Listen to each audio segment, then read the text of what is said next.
Atualmente, todos na Terra, independente de sua religião ou nacionalidade, reconhecem que existe alguma espécie de batalha ocorrendo no mundo entre as forças do bem e do mal. Uma luta colossal entre a luz e as trevas, a verdade e o erro, a opressão e a liberdade, o bom e o mal, e finalmente, a vida e a morte. Qual é a história por trás deste evidente paradoxo? Muitas religiões, assim como a Bíblia, ensinam que além deste véu tridimensional do mundo físico que vemos, existe outro mundo espiritual que não podemos ver. Nesta realidade invisível ao nosso redor, se desencadeia uma batalha titânica entre o herói supremo e justo contra o vilão mais cruel e maligno.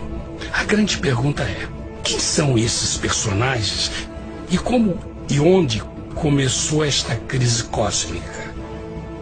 Este é o maior mistério de todas as épocas e a história mais fascinante e verdadeira que jamais tem sido contada. Esta crise envolve cada pessoa sobre a Terra.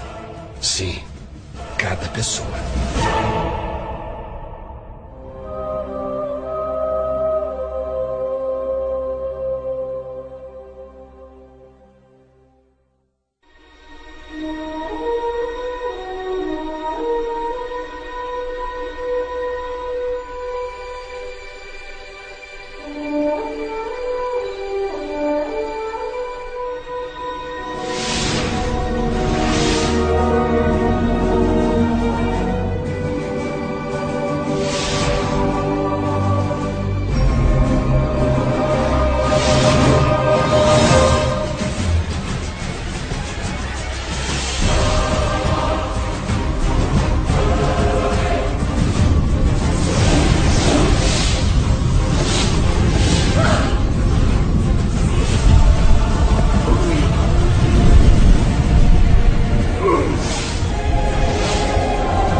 A história humana está repleta de cenas de guerras. E todas as pessoas já experimentaram conflitos. Mas para entender a origem do mal, devemos viajar ao passado para a Primeira Guerra do Universo. Porque esta guerra não aconteceu na Terra. Antes que o nosso mundo existisse, houve uma guerra no céu. Mesmo as palavras guerra no céu soam como uma contradição. É quase inimaginável para nós que pudesse haver batalhas e conflitos entre as criações de Deus no paraíso. O que pode ter causado este conflito celestial? Graças a um livro antigo chamado Bíblia, temos detalhes suficientes para poder juntar as peças e desatar os nós. Mesmo que trágica, é uma extraordinária e bela história de amor que vai desde o princípio dos tempos até tocar pessoalmente a você, a mim e a cada indivíduo na Terra. Nossa história começa há muito tempo atrás na capital do universo. Em um lugar chamado Céu, que estava repleto de seres angelicais que amavam fazer a vontade de Deus.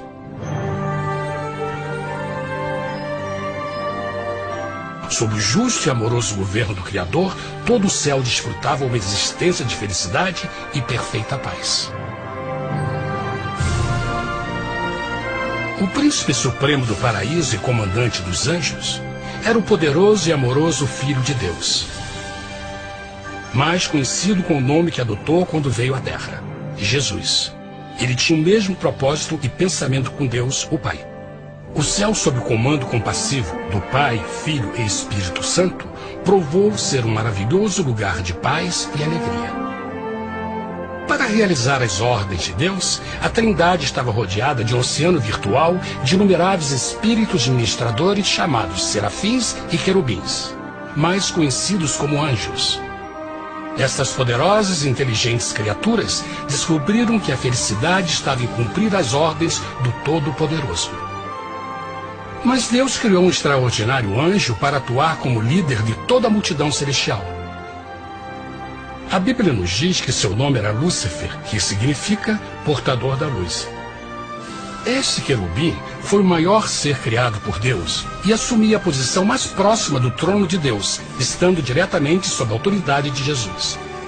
A tarefa de Lúcifer era difundir a luz e o conhecimento da vontade de Deus a todos os outros anjos. Lúcifer foi o mais esplêndido ser criado por Deus. Era extremamente bonito e dotado de enormes poderes de liderança e organização. Entre os anjos, ele foi muito admirado, respeitado e amado como amigo. Mesmo assim, Deus previu o mal que Lúcifer estava a ponto de introduzir no reino da luz. Cheio de sabedoria e formosura, de todas as pedras preciosas te cobrias. Tu eras o querubim, ungido para cobrir, e te estabeleci. No monte santo de Deus estavas. No meio das pedras afogueadas andavas. Perfeito eras nos teus caminhos, desde o dia em que foste criado, até que se achou iniquidade em ti. Quando Lúcifer percebeu a sua beleza e poder, seu coração pouco a pouco começou a mudar. Permitiu que seu enfoque se afastasse de Deus e direcionou seu amor para si mesmo. Talvez nunca saberemos completamente como e porquê estas sementes de rebelião germinaram em seu coração. Mas o profeta Isaías nos dá uma visão do pensamento de Lúcifer. Como caíste desde o céu, ó estrela da manhã, filha da alva, como foste cortado por terra, tu que debilitavas as nações. E tu dizias no teu coração: eu subirei ao céu, acima das estrelas de Deus exaltarei o meu trono. Subirei sobre as alturas das nuvens, e serei semelhante ao Altíssimo. Lúcifer, aos poucos, começou a cobiçar o poder de Deus, mas não sua personalidade. Ao pensar em suas próprias habilidades e belezas extraordinárias, os perversos tentáculos do orgulho e vaidade congelaram sua mente. Este ressentimento e inveja fizeram com que ele violasse a lei sagrada de Deus e se rebelasse contra seu governo. Precisamos fazer uma pausa e esclarecer algo. Desde o princípio, Deus ordenou que as leis da física governassem o mundo material em que vivemos. Sem essas leis naturais, o universo seria um caos. Do mesmo modo, as leis morais de Deus sempre têm dado segurança e estabilidade ao cosmos. Alguns pensam que os 10 mandamentos não existiram, até que o Senhor os entregou a Moisés no Monte Sinai. Mas as Escrituras nos ensinam que os princípios das leis de Deus sempre existiram por toda a eternidade, pois são a base fundamental de seu reino de amor. Seguros todos os seus mandamentos, permanecem firmes para todo sempre, e são feitos em verdade e retidão. Os 10 mandamentos são um resumo das características de um Deus de amor. Os primeiros 4 mandamentos descrevem quem é Deus, seu poder, seu território e autoridade. Os últimos 6 descrevem como é Deus, sua honestidade, sua pureza, sua fé. Todas estas coisas sempre foram verdade e sempre serão verdade. Agora, pela primeira vez na história da eternidade, Lúcifer começou a violar esses princípios perfeitos. Lúcifer sabia que se fosse compartilhar o poder e status de Deus, necessitaria de apoio. E deu início ao trabalho. Começou sorrateiramente a circular entre os outros anjos, plantando sementes de dúvida e descontentamento a respeito da liderança de Deus, ao mesmo tempo em que, sutilmente, revelava suas próprias virtudes. Ele insinuou que Deus abusava de seu poder divino e suas leis restringiam a verdadeira liberdade e felicidade de suas criaturas. Com seu raciocínio audaz e poder de influência, Lúcifer pôde persuadir a um grande número de anjos a se unirem para seu motim. Talvez se perguntem, como tantos anjos inteligentes puderam seguir esse desertor?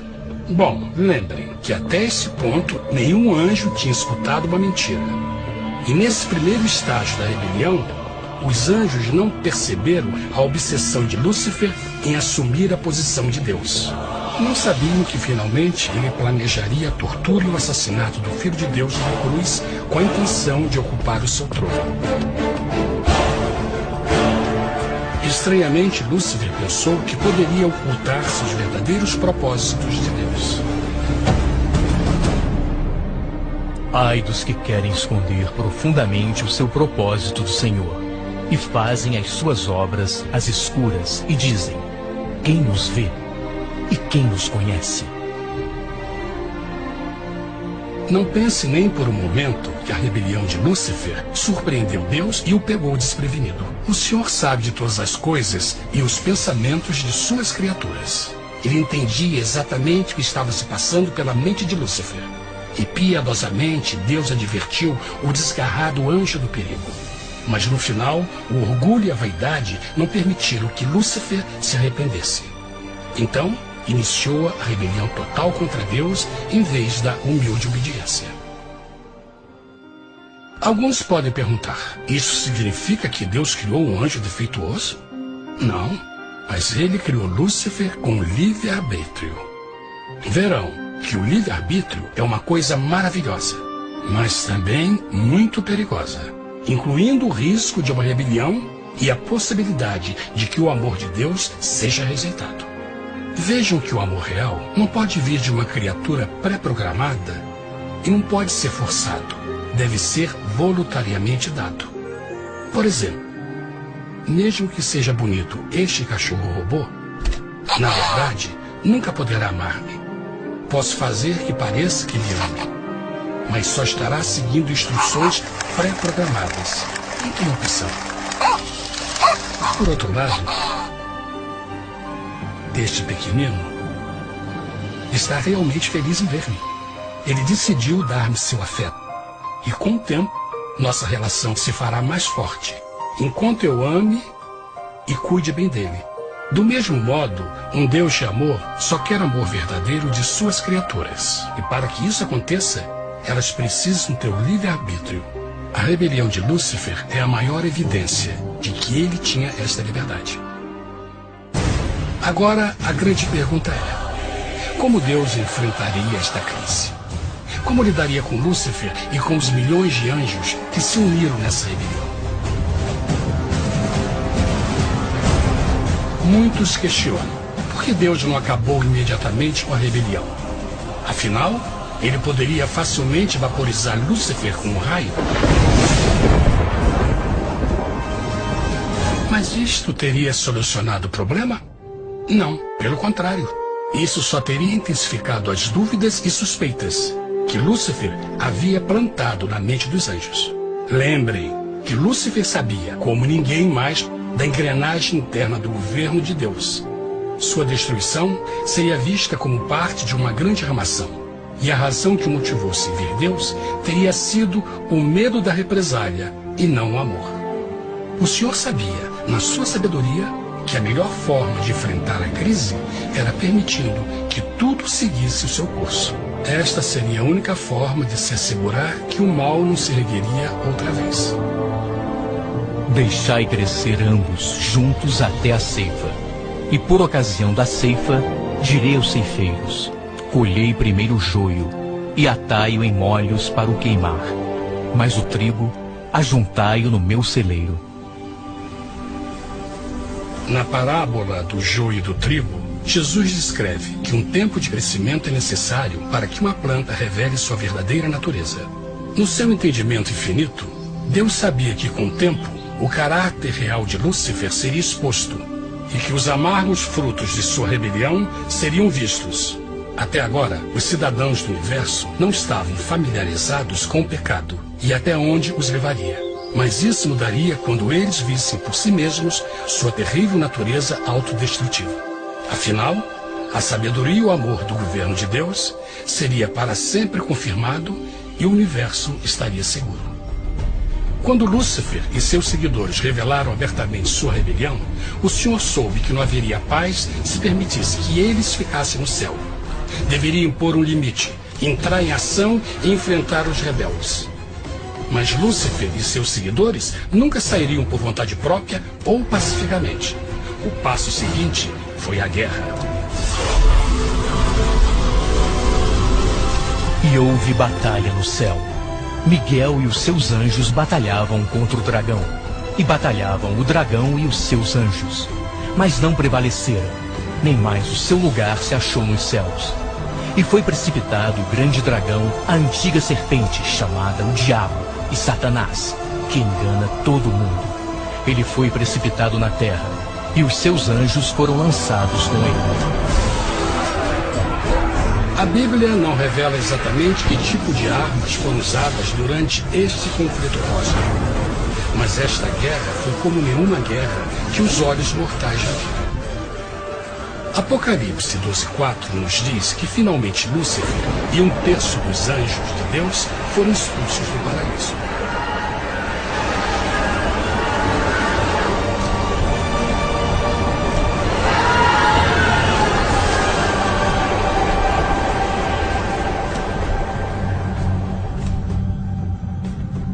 Mas e agora?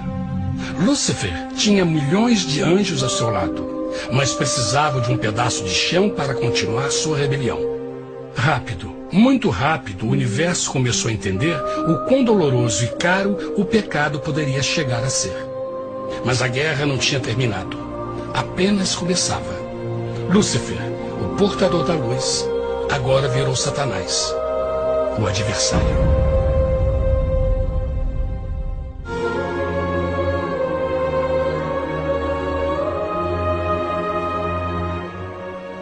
Depois da guerra no céu, Satanás e seus anjos caídos foram expulsos da corte de glória. Por um tempo, o diabo e seus demônios vagaram pelo universo buscando inutilmente mundos que se compadeceram e se uniram à sua rebelião. Enquanto isto, o coração de Deus sentia intensamente o vazio que deixou a perda de Lúcifer e seus anjos. Então o Pai, o Filho e o Espírito Santo retomaram o seu trabalho favorito, o maravilhoso trabalho da criação. Decidiram fazer um mundo novo, pleno, com muita variedade e diversas criaturas de amor. Este novo mundo seria único, porque as criaturas principais seriam feitas à imagem de Deus. Para eles, o Senhor também daria o domínio deste planeta novo, que conhecemos como Terra. No princípio, Deus criou a terra.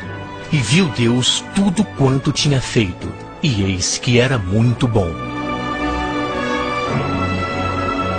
Que imagem maravilhosa! Deus forma um novo mundo, nosso planeta, Terra. E em cada maravilhoso dia da criação, algo novo e espetacular começa a fazer parte da cena. Por exemplo, no terceiro dia, Deus falou e uma linda e exuberante vegetação fez parte da existência. Plantas de todas as cores, formas e tamanhos. No quinto dia, o mundo estava repleto de espantosas e exóticas criaturas, que podiam tanto se elevar aos céus como deslizar pelas águas azuis. E outras podiam fazer as duas coisas. No sexto dia, houve a introdução de um grande número de animais terrestres. Desde o gigante elefante até o pequeno esquilo, cada um encontrou um lugar nesse novo planeta para viver em harmonia com o resto da criação. E também no sexto dia, Deus criou o homem. E disse Deus: façamos o homem à nossa imagem, conforme a nossa semelhança.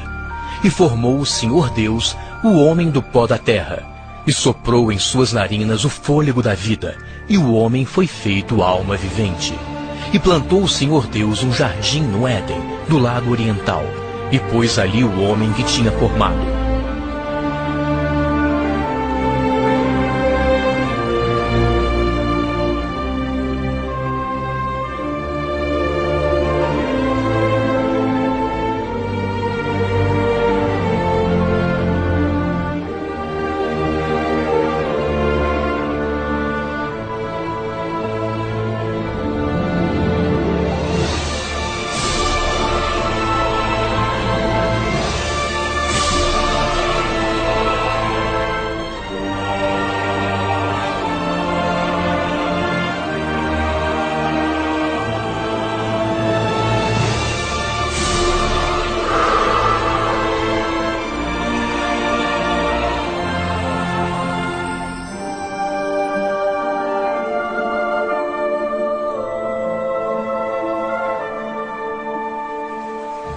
Mas que grande honra ser criado à semelhança de Deus, ser um indivíduo com liberdade de pensamento. No princípio, o homem não percebia a sua nudez. Provavelmente porque antes do pecado ele estava vestido de glória e luz.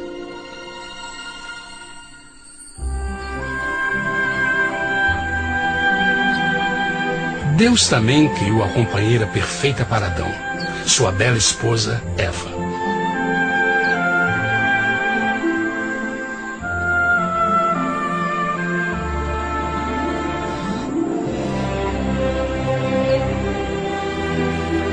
O feliz casal foi colocado em um magnífico jardim perfeitamente projetado para aumentar sua felicidade. Para Adão e Eva e as outras criaturas da terra, também foi dado o privilégio divino de procriar a sua própria imagem. A intenção de Deus foi que a raça humana tivesse domínio sobre este paraíso perfeito para sempre. Eternamente felizes e saudáveis, trabalhariam com a flora do jardim de Deus, enquanto desfrutariam o afeto e companhia de todas as criaturas sob seus cuidados. O ambiente que nossos primeiros antepassados experimentaram foi muito diferente do mundo de hoje. As rosas não tinham espinhos, os insetos não mordiam nem picavam, e os leões e as ovelhas brincavam juntos. Mas a grande bênção era os humanos viverem em perfeita harmonia com seu Criador. A cada 7 dias, Adão e Eva descansavam de seu prazeroso trabalho e gozavam de uma comunhão com a visita de seu Criador. Era um mundo esplêndido e maravilhoso. E esse estado de felicidade teria continuado eternamente se nossos primeiros parentes tivessem mostrado fidelidade com uma simples prova. Mas da árvore do conhecimento do bem e do mal, dela não comerás, porque no dia em que dela comeres, certamente morrerás.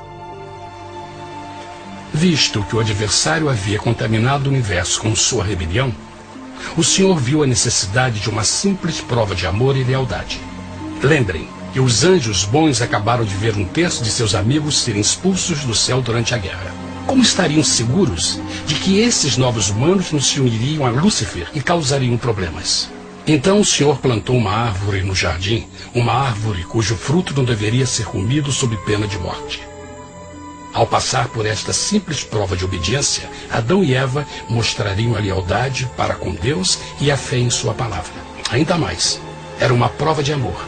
Por isso, Jesus disse em João 14, se me amais, guardais meus mandamentos.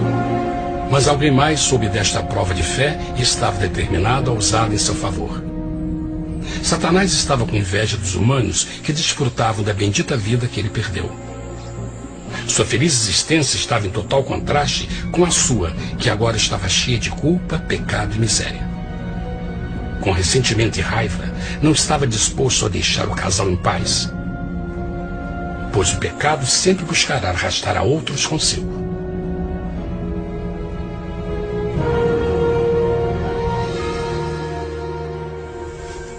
Então um dia, quando Eva estava concentrada em seu agradável trabalho, se viu sozinha e muito perto da árvore proibida.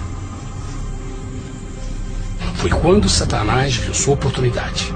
Através de uma serpente hipnotizante, o anjo caído chamou Eva até a árvore e a envolveu em uma conversação.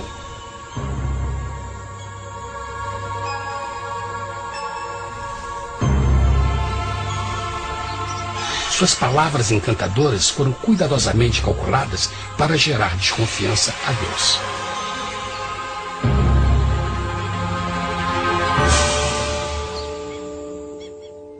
A serpente replicou à mulher, de modo algum morrereis. Deus sabe que no dia em que dele comerdes, vossos olhos se abrirão, e sereis como Deus, conhecedores do bem e do mal. A mulher notou que a árvore era boa para comer, pois era atraente aos olhos e desejável para alcançar sabedoria. Colheu o seu fruto e comeu. Deu também ao seu marido, que comeu assim como ela. Tragicamente, quando Eva escutou a suave e sedutora voz do tentador, começou a ter certas dúvidas da palavra de Deus. A serpente enganou-o com a promessa de grande poder e sabedoria. Isso chamou sua atenção. Além disso, aparentemente o fruto deu à serpente a habilidade de falar. Que outros poderes poderia dar a ela? E mesmo tendo acabado de conhecer a serpente, ela confiou em sua palavra acima da de Deus, quem a criou, e lhe deu um paraíso para viver. Então Eva comeu o fruto proibido e convenceu seu esposo a fazer o mesmo. Adão poderia ter escolhido ser fiel a Deus, mas colocou seu amor pela esposa acima do seu amor por Deus. Quando os nossos primeiros parentes mostraram lealdade ao inimigo, o domínio da terra foi tomado por Satanás. Não sabeis que, vos oferecendo a alguém para lhe obedecer, vos tornais escravos daquele a quem obedeceis? Ninguém pode servir a dois senhores.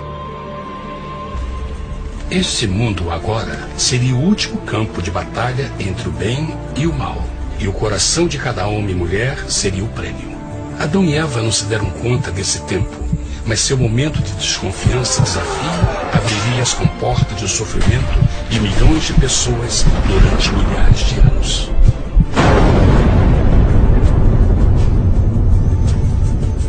Portanto, como o pecado entrou no mundo por um homem, e por ele a morte, e assim a morte transmitiu-se a todos os homens naquele em quem todos pecaram. Nossos primeiros parentes logo enfrentaram o terrível resultado de seu pecado. Em estado santo, Adão e Eva resplandeciam com túnicas de glória. Depois de pecarem, suas túnicas naturais de luz se desfizeram e eles ficaram mortificados com a sensação de sua nudez. Vergonha e temor tomaram o lugar de sua alegria e paz e trataram de cobrir sua nudez com folhas. Agora eles se encontravam sob constante influência do diabo. Ao ceder à tentação, debilitaram sua natureza. E Satanás ganhou poder sobre a humanidade. As pessoas não podiam resistir às tentações do diabo com sua própria força. Por último, e o mais aterrador, se encontravam vivendo sob a pena de morte iminente. Deus havia advertido que a desobediência traria a morte. Já tinha experimentado a morte espiritual. Quanto tempo passaria para sofrerem a morte física também? Nesse ponto, seu futuro não tinha nada mais que escuridão e desespero. Tendo expulsado o homem, colocou diante do jardim do Éden os querubins com o cintilar da espada flamejante, para guardar o caminho da árvore da vida. Como o pecado provocou a expulsão dos anjos caídos de seu lar celestial, agora pela desobediência, Adão e Eva foram tirados de seu jardim, seu lar no paraíso. Tudo à sua volta estava mudando rapidamente, e a humanidade se encontrou suscetível às dores, doenças e finalmente à morte. Até os animais e plantas estavam infectados pela terrível maldição. Os espinhos e cardos agora pareciam árvores e flores, e os animais que antes eram gentis começaram a se matar e a devorar uns aos outros. O pior resultado foi que o pecado separou a humanidade de Deus. Mas vossas iniquidades cavaram um abismo entre vós e vosso Deus. São vossos pecados que ocultaram de vós sua face, para não vos escutar. Na criação, foram dados a Adão e Eva a honra de falar com os anjos, e até com o Filho de Deus cara a cara. Mas Deus é tão puro e santo que nenhum mal pode existir na sua presença. Agora que os primeiros humanos tinham pecado, Deus afastou sua santa presença deles para a sua própria proteção. O pecado tinha queimado uma parte da alma do homem que já não podia ver a dimensão espiritual. Deste momento em diante, a comunicação com o céu seria limitada. Mesmo com todas estas maldições caindo sobre Adão e Eva, o coração do Senhor se encheu de compaixão. A lei que haviam violado não poderia ser alterada para salvá-los, pois é tão sagrada e imutável como Deus mesmo. O Senhor sabia que havia só uma maneira na qual o homem podia se redimir. Então um plano foi revelado, nascido do fundo do coração de Deus. Um plano para salvar o homem de seu encontro com a morte eterna e restaurar tudo que estava perdido com o pecado. Seria de grande intensidade, alcance e poder, mas seria um plano que também implicaria num enorme sacrifício. O amor de Deus para conosco se manifestou por ter enviado ao mundo seu Filho unigênito, a fim de vivermos por ele. Nisso consiste o amor, não em termos nos amado a Deus, mas em ele nos ter amado e enviado seu Filho para se sacrificar por nossos pecados. As Escrituras claramente ensinam em Romanos 6:23, o custo do pecado é a morte. A lei violada demandava a vida do pecador e só tinha um em todo o universo qualificado como substituto da humanidade. O Criador só podia pagar a dívida de suas criaturas tomando seu lugar. Então Jesus Cristo, o Filho de Deus, concordou em deixar a pureza, glória e segurança do céu. Ele viria para morrer em nome do homem em seu malvado e renegado planeta. Ele nasceria como um inocente e indefeso bebê, suportaria uma vida de dor e vergonha e mesmo assim viveria uma perfeita e vitoriosa vida. Finalmente, ele teria uma morte humilhante para poder ser o substituto da humanidade caída. Por seu sacrifício, a humanidade incrivelmente receberia uma nova oportunidade de ter a vida eterna. Seu sangue seria o resgate para um mundo raptado por Satanás. Este maravilhoso plano de redenção foi graficamente ilustrado no sistema de sacrifício de animais ordenado por Deus depois da queda do homem. O Senhor tinha avisado Adão e Eva que iriam morrer no dia em que comessem do fruto proibido. E como que permaneceram vivos? A Bíblia nos diz que imediatamente depois do pecado, Deus providenciou roupas na forma de peles de animais. É bom notar que o Apocalipse se refere a Jesus Cristo como a ovelha que foi morta desde o princípio do mundo. Isso indica que uma ovelha foi sacrificada no mesmo dia para prevenir suas mortes imediatas. Pela fé, neste sacrifício, suas mortes foram simbolicamente transferidas deles para a criatura inocente.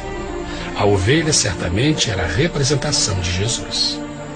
Assim, um raio de esperança foi dado em uma situação de escuridão e desespero. Através do arrependimento e a fé no sangue do Messias, qualquer humano poderia uma vez mais ser filho de Deus.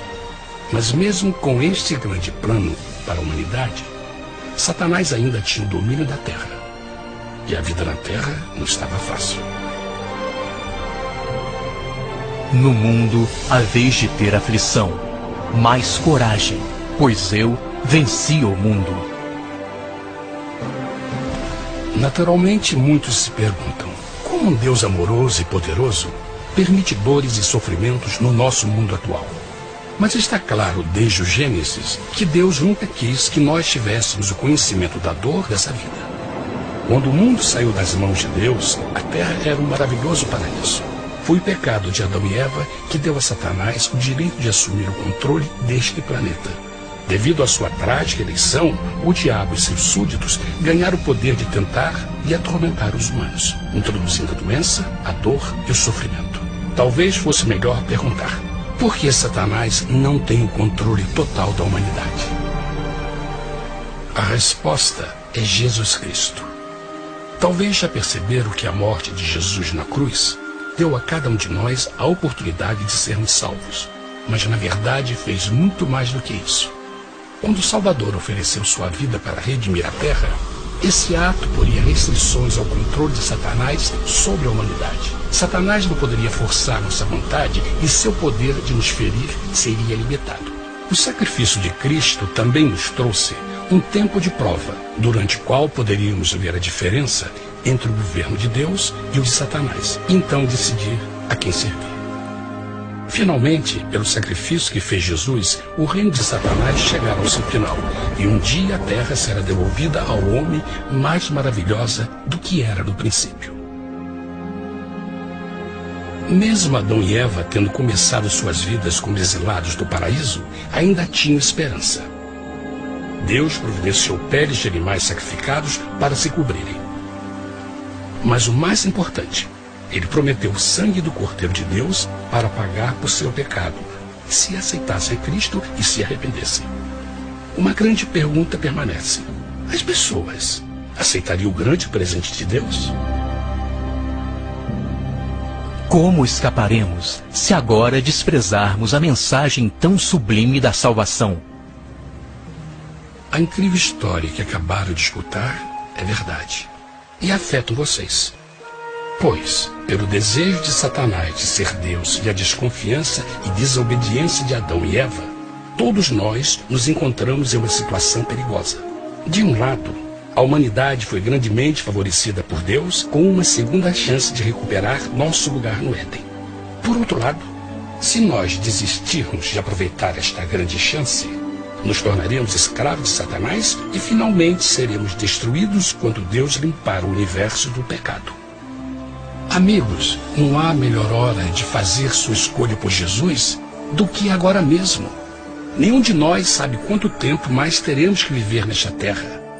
Jesus nos tem mostrado grande interesse no seu bem-estar e seu amor por vocês o levou a providenciar uma maneira de escaparmos de uma futura destruição. Ele quer que você o aceite e se arrependa de seus pecados. Através de Cristo, pode encontrar o perdão para tornar-se como Ele em caráter. A triste notícia é que Satanás atua de todas as formas possíveis para evitar que aceite o presente da salvação de Deus.